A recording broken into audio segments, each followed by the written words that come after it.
بسم اللہ الرحمن الرحیم الحمد للہ وکفی وسلام علی عبادہ الذین اصطفی اما بعد فاعوذ باللہ من الشیطان الرجیم بسم اللہ الرحمن الرحیم لقد كان لكم في رسول الله أسوة حسنة لمن كان يرجو الله واليوم الآخر وذكر الله كثيرا صدق الله العظيم قال رسول الله صلى الله عليه وسلم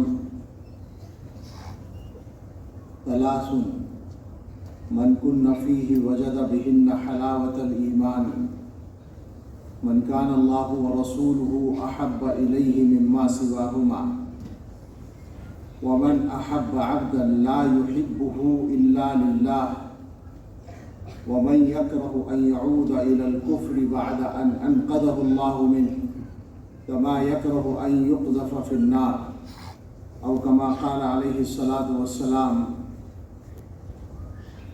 سبحان ربك رب العزة عما يصفون وسلام على المرسلين والحمد لله رب العالمين اللهم صل على سيدنا محمد وعلى آل سيدنا محمد وبارك وسلم. خواب کا ایک ذرہ ذکر مہوشاں کیسے کرے؟ خواب کا ایک ذرہ ذکر مہوشاں کیسے کرے؟ عشق کے راز نہاں کو وہ عیاں کیسے کرے؟ مدح آقا کی گدائے بے نشاں کیسے کرے؟ مشک سے دھوئے زباں کو پھر بیاں ایسے کرے؟ پشت بیت غم بعشوِ ترک نازک پہ کرے؟ خوش بیانے مہربانے جانے جانے دل بھرے. نعت پڑھتا ہوں تیری آقائے من شاہ زمن، نام تیرا کتنا پیارا پاک تن پاکیزہ من. خندہ روح روشن جبیں غنچہ دہن شیریں سخن، نکہت زلف معمبر پر فدا مشک ختن. یاسمن رشک سمن جانے چمن یا جانے من، آشنائے دل ربائے خود نمائے خود سرے.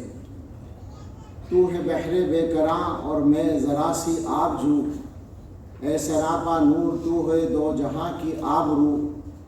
مرحبا صلی علی جانے جہاں رنگ و بو، قیصریت تیری آمد سے ہوئی ہے زرد رو. کفر سوزے دل فروزے خوب رو آہستہ خو، پاک دینے پاک بینے خوش طرز ہر خوش ترے. اختر تاباں کہوں یا ایک مہ کامل تجھے، میں کہوں کونوں مکاں کی جان یا پھر دل تجھے.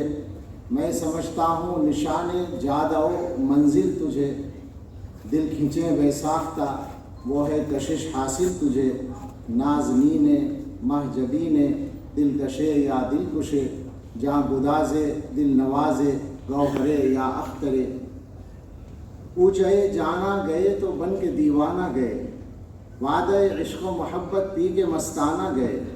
صبر آیا جب نہ ہم کو پھر تو روزانہ گئے، نعت یہ پڑھتے ہوئے بے اختیارانہ گئے. سادے آزادے مستانے جانانے مست چشمے دیر خشمے طرف زیبا منظرے. اے سراپا خلق تیری ذات ہے ہر دل عزیز، تیرے صدقے میں خدا نے دی ہمیں عقل و تمیز. تیرے در کی خاک ہی سرما بنانے کی ہے چیز، توڑنا دم تیرے در پر جان و دل سے ہے عزیز.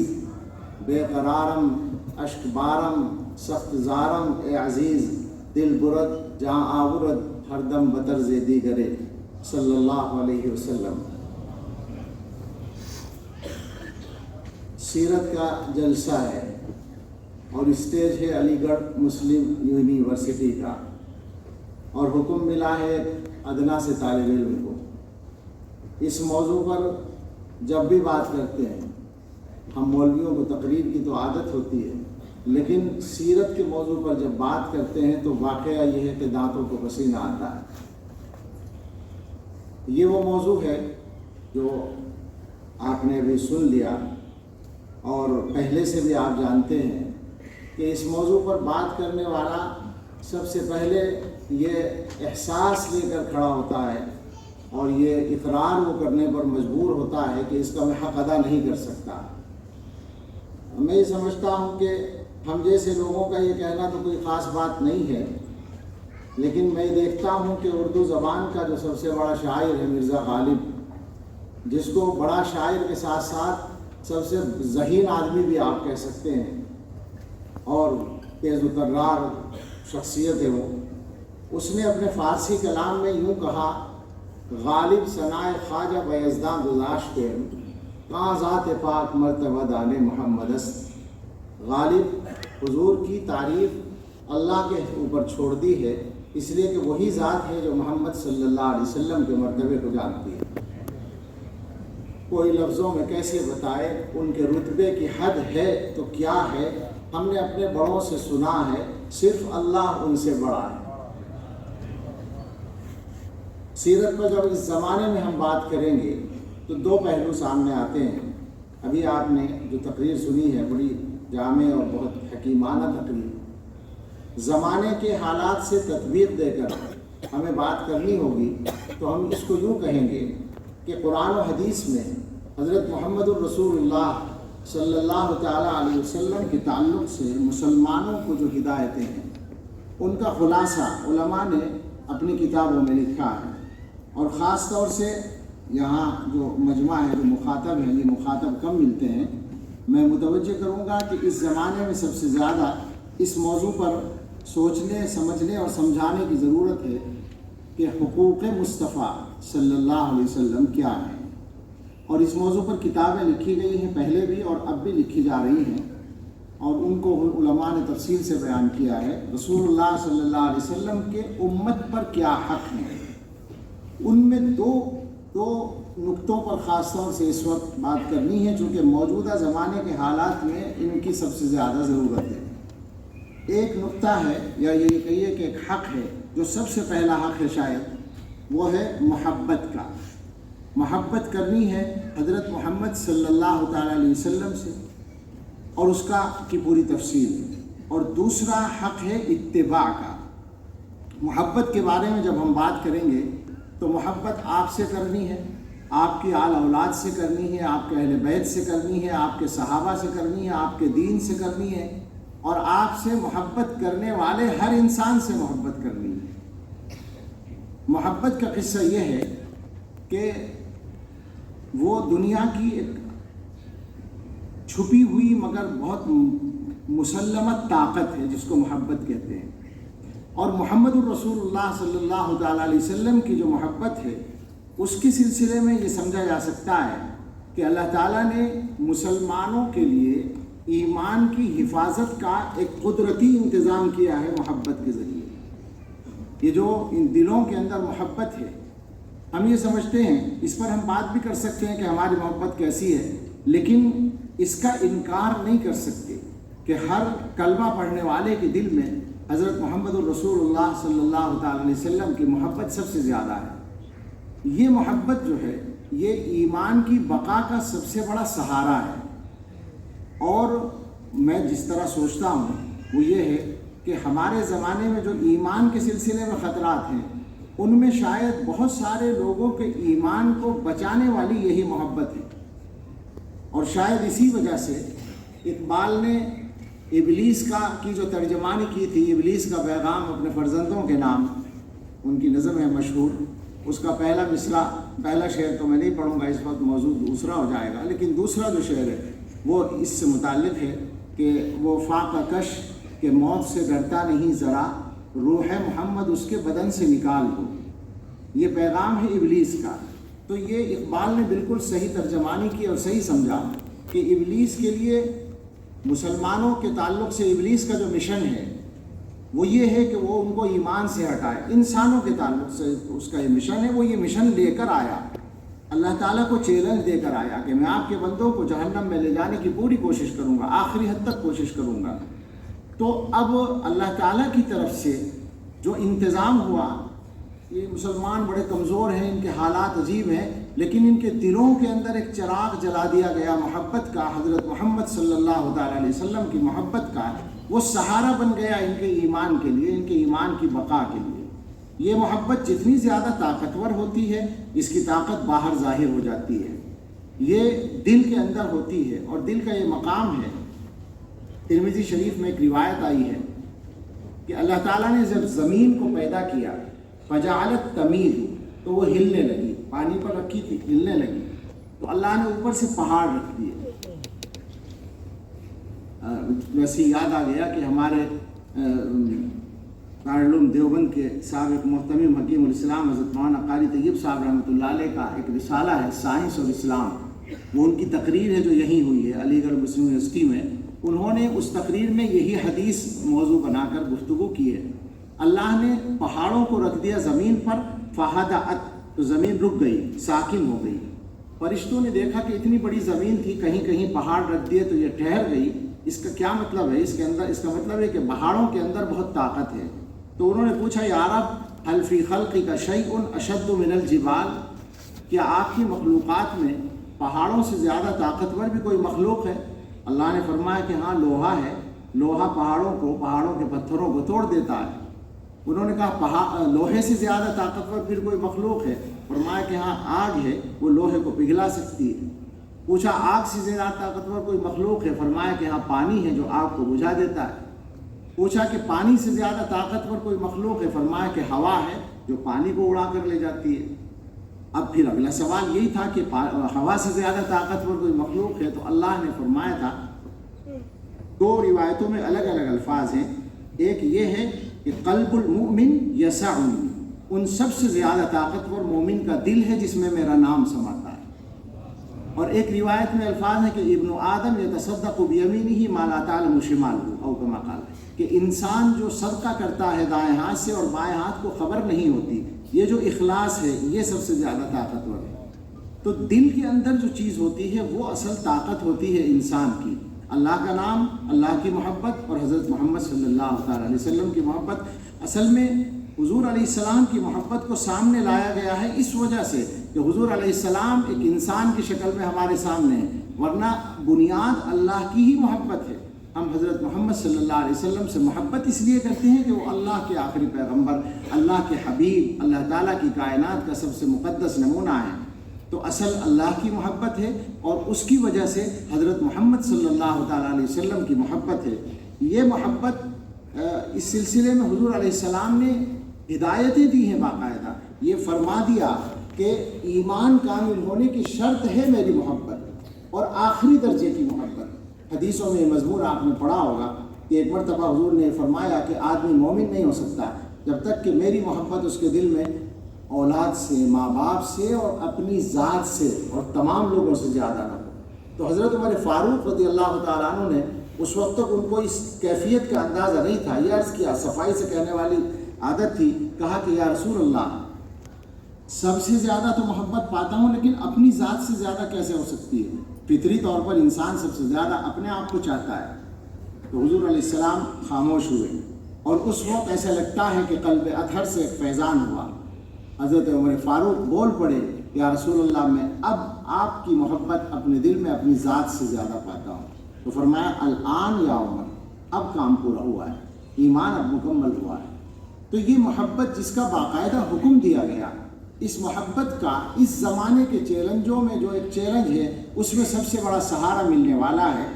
آج کے حالات میں ابلیس کی نمائندہ طاقتیں ہر دور میں کام کرتی رہی ہیں، کوئی نئی بات نہیں ہے، ستیزہ کار رہا ہے ازل سے تا امروز، چراغ مصطفی سے شرار گلہ بھی، لیکن ظاہر ہے کہ زمانے کی رفتار، یا یوں کہیے وسائل کی رفتار بڑھ گئی ہے۔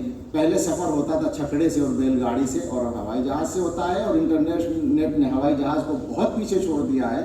پہلے کوئی چیز جلدی سے جلدی پہنچ سکتی تھی تو ہوائی جہاز سے جا سکتی تھی، اور اب اس کی ضرورت نہیں ہے، ایک لمحے میں ساری دنیا میں پہنچتی ہے۔ تو رفتار ہر چیز کی تیز ہو گئی ہے، اس کی وجہ سے نقصان اور فائدے دونوں تیز رفتار ہو گئے ہیں۔ اور اس زمانے میں اگر ہم اپنے حالات کو دیکھیں تو مسلمان،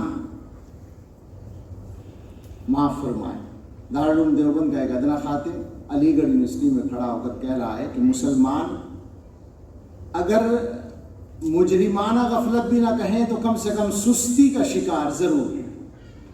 کل ملا کر ہم سستی کا شکار بہرحال ہیں اپنا کام کرنے کے سلسلے میں، تو اس کا نقصان یہ ہو رہا ہے کہ ہمارے ایمان پر حملہ ہے، اور ایمان کمزور ہونا اور طاقتور ہونا یہ تو ہر زمانے میں ہوتا رہا اور وہ نظر آنے والی چیز نہیں تھی، لیکن دشمنوں کی کوششوں سے کھلے طور پر ایمان جانا یہ اس زمانے میں ہو رہا ہے، علل اعلان ہو رہا ہے۔ اور یہ کوئی الزام نہیں ہے کہ کوئی یہ کہنے لگے کہ مولوی تو ہر الزام دوسروں پر رکھ دیتے ہیں، ایسا نہیں ہے۔ جو کام کرنے والے ہیں وہ اس کام پر فخر کر رہے ہیں، وہ کھل کر کر رہے ہیں، وہ چھپ کر نہیں کر رہے ہیں۔ اس زمانے میں کوئی چیز راز نہیں رہتی۔ تو ہمارے سامنے مسئلہ ہے اپنے اور اپنے بچوں اور اپنی نسلوں کے ایمان کو بچانے کا۔ اس ایمان کے لیے بچانے کے لیے جو سہارا ہے وہ سب سے بڑا سہارا حضرت محمد رسول اللہ صلی اللہ علیہ وسلم کی محبت ہے۔ اس محبت کو طاقتور بنانا، اس محبت کو زندہ کرنا، اس محبت کو دنیا میں عام کرنا، دلوں کے اندر اس کی روشنی کو بڑھانا، یہ ہم سب کی ذمہ داری ہے، اور یہ اللہ تعالیٰ کی طرف سے ہمارے لیے ایک ذریعہ ہے۔ دوسری چیز اس زمانے میں جو ایک چیلنج مسلمانوں کے سامنے ہے وہ یہ ہے کہ وہ دنیا کے سامنے اسلام کو ایک عملی دین کے طور پر پیش کریں، وہ یہ ثابت کر سکیں کہ اسلام ہر زمانے کا ساتھ دیتا ہے، ساتھ ہی نہیں دیتا، رہنمائی کرتا ہے۔ ہم سب کلمہ گو ہیں، ہمارا ایمان ہے کہ یہ دین ان الدین عند اللہ الاسلام، یہ قیامت تک کے لیے ہے، اور ومن یبتغی غیر الاسلام دینا فلن یقبل منہ، یہ ہمارے ایمان کا حصہ ہے۔ لیکن ہو کیا رہا ہے؟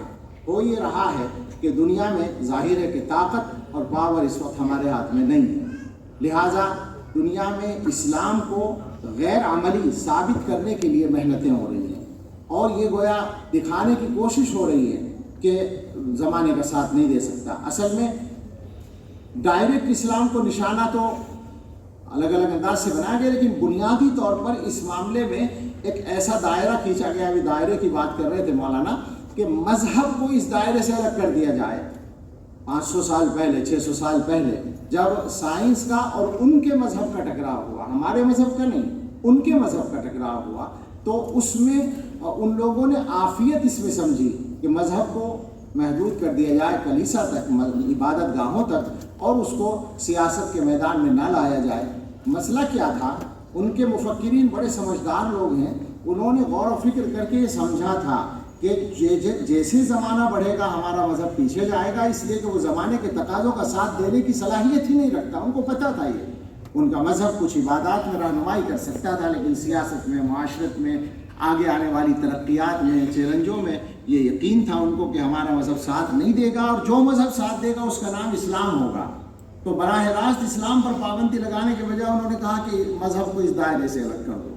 اب وہ سلسلہ ظاہر ہے کہ 400-500 سال کی محنت ہے ان کی، اور اس کے نتیجے میں ہاتھ میں طاقت ان کے ہے، لہٰذا ان کی طرف سے دنیا میں یہ ماحول بنایا جا رہا ہے کہ مذہب یا کم سے کم اسلام وہ گویا عملی چیز باقی نہیں ہے۔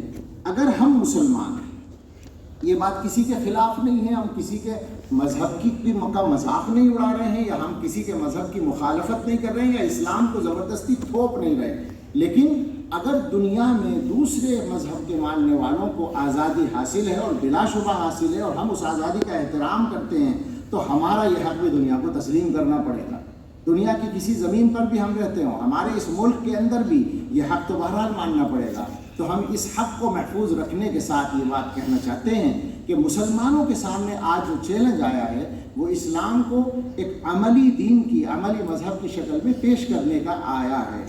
آج ماحول اس طرح کا بن گیا ہے کہ نماز پڑھنا ایک اجنبی چیز بنا دیا گیا، یعنی کوئی آدمی اگر سڑک پر ننگا گھوم رہا ہو، ننگا، میں ذرا لفظ میں واپس لے لوں، لیکن اسی مفہوم کو آپ ادا کریں کہ وہ چھوٹے سے چھوٹے کپڑے پہن کر گھوم رہا ہو، تو وہ تہذیب کا ایک حصہ ہے، اور وہ ایئرپورٹ پر ہے یا ہوائی اسٹیشن پر ہے یا کہیں بھی ہے تو وہ بالکل صحیح ہے۔ لیکن ایک آدمی پورے لباس کے ساتھ اپنے رب کی عبادت کر، ایک آدمی گانا گا رہا ہے زور سے تو وہ تہذیب کا حصہ ہے، ایک آدمی ٹھٹے لگا رہا ہے بے تہذیبی کے ساتھ تو وہ بھی اس کا حق ہے، ایک آدمی ایک طرف مصلی بچھا کر 2 رکعت پڑھ رہا ہے تو یہ گویا کہ ماحول کے خلاف ایک بات ہے۔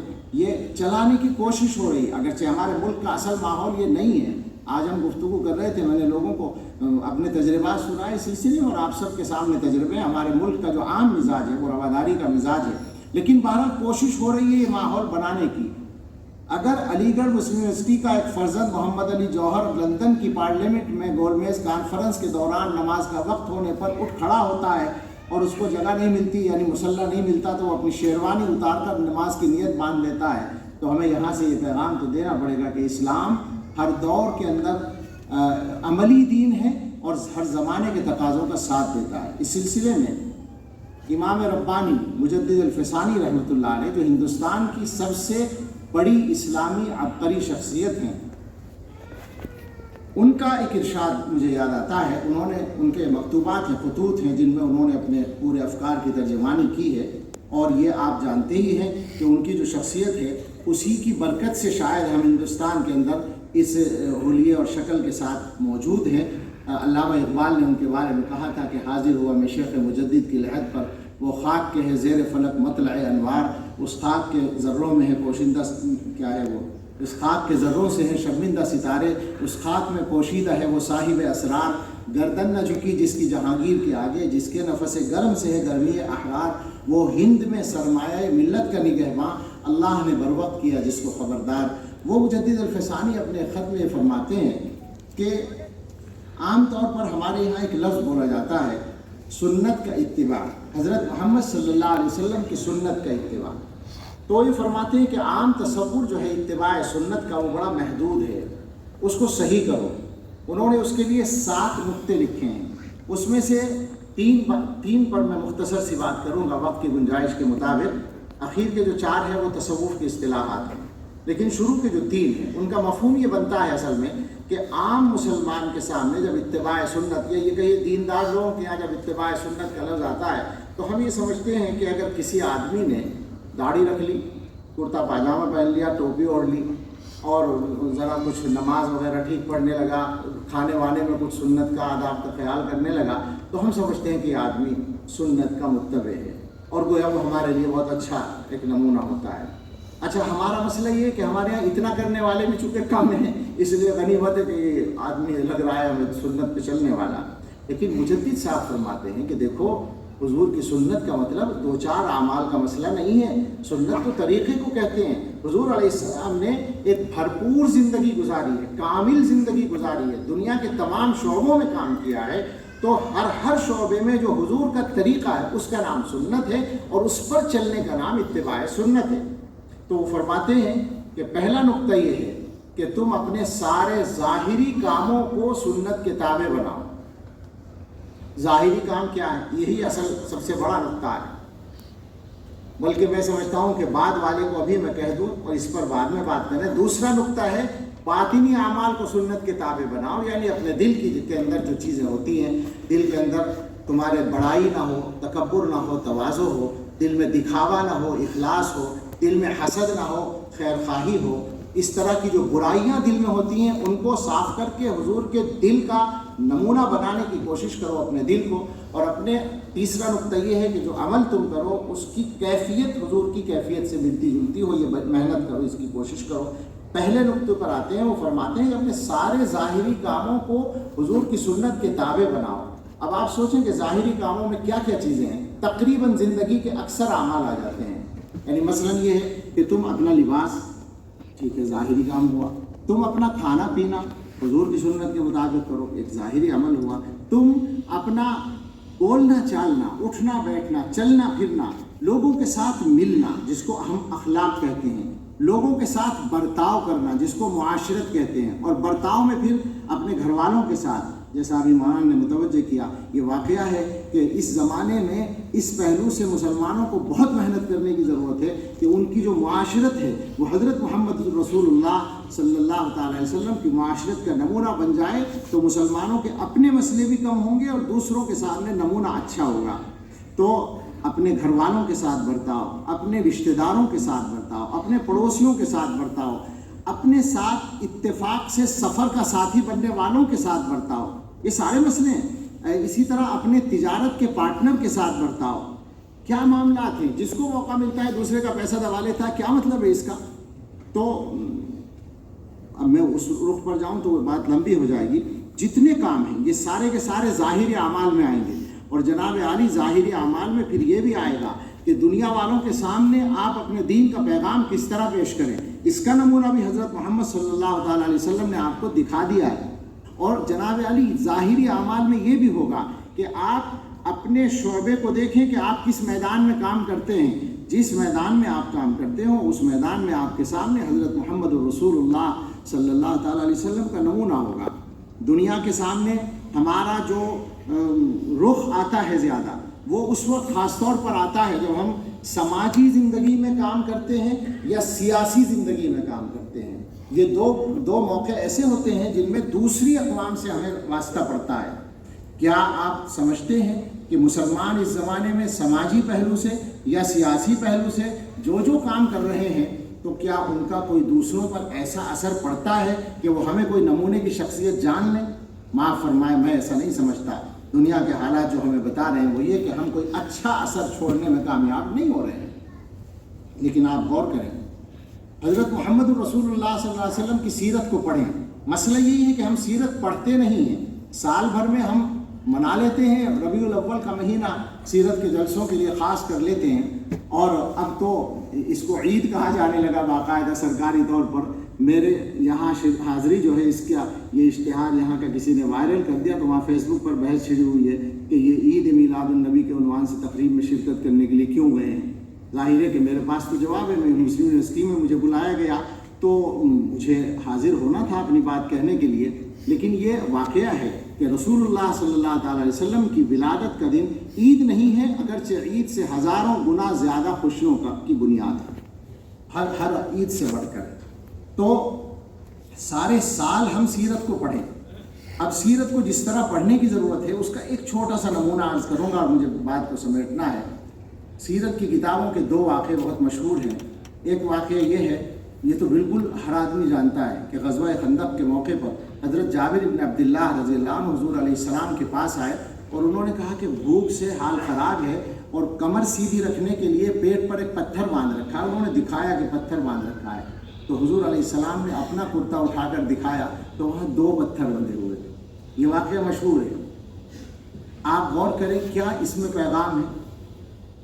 پیغام یہ ہے کہ اگر آپ کی قوم کسی پریشانی سے دوچار ہے تو وہ آپ کے لیے نئی خبر نہ ہو، اس سے قائد جو ہے، لیڈر جو ہے، وہ پہلے دوچار ہے۔ اصل سبق یہ ہے، ایسا نہیں ہے کہ وہ قائد کے پاس گئے تو وہ پیٹ بھرا ہوا بیٹھا ہے اور اس کی سمجھ میں نہیں آ رہا کہ آدمی بھوکا کیسے رہ سکتا ہے۔ پتہ یہ چلا قائد پہلے سے بھوکا ہے۔ ایک روایت میں یہ واقعہ ہے کہ صحابہ کہتے ہیں کہ شور ہوا یا افواہ اڑی کہ دشمن نے حملہ کر دیا، تو ہم لوگوں نے کہا کہ بھائی نکل کے دیکھنا چاہیے کدھر سے حملہ ہو رہا ہے، تو ہم ہتھیار لگا کے تیار ہو کے چلے اور مدینے سے نکل ہی رہے تھے کہ دیکھا رسول اللہ صلی اللہ علیہ وسلم ادھر سے واپس تشریف لا رہے ہیں۔ وہ اکیلے نکل گئے تھے اور دیکھ کر واپس تشریف لا رہے تھے اور فرمایا لم تراؤ، ڈرنے کی بات نہیں ہے، میں دیکھ کر آ گیا ہوں۔ یعنی قائد کے سامنے جب قوم کوئی مسئلہ لے کر جائے تو یہ نہ ہو کہ قائد صاحب کو پہلی بار پتہ چلے کہ اچھا یہ ہو گیا ہے، چلو دیکھتے ہیں، غور کرتے ہیں۔ نہیں، قائد کو پہلے سے پتہ ہو کہ کیا مسئلہ ہے اور وہ اس کو حل کرنے کے لیے کوشاں ہو۔ یہ حضور علیہ السلام کی سنت کے اتباع کا قصہ ہے۔ میں یہ عرض کر رہا تھا کہ حضور علیہ السلام کے جو حقوق ہیں ان میں پہلا حق محبت اور دوسرا حق اتباع۔ محبت کی ضرورت ہے اس زمانے میں ایمان کے خطرات سے نمٹنے کے لیے، اور اتباع کی ضرورت ہے اس زمانے میں اسلام کو ایک عملی دین کے طور پر پیش کرنے کے لیے۔ ضرورت ہے کہ ہم سب اس پہلو پر پڑھیں، لکھیں، سوچیں، سمجھیں اور اپنی زندگی میں اس کو عملی طور پر لا کر دنیا کے سامنے اسلام کا صحیح چہرہ پیش کریں۔ اللہ ہمیں توفیق عطا فرمائے۔ بہت شکریہ۔ آمین۔ وآخر دعوانا الحمدللہ۔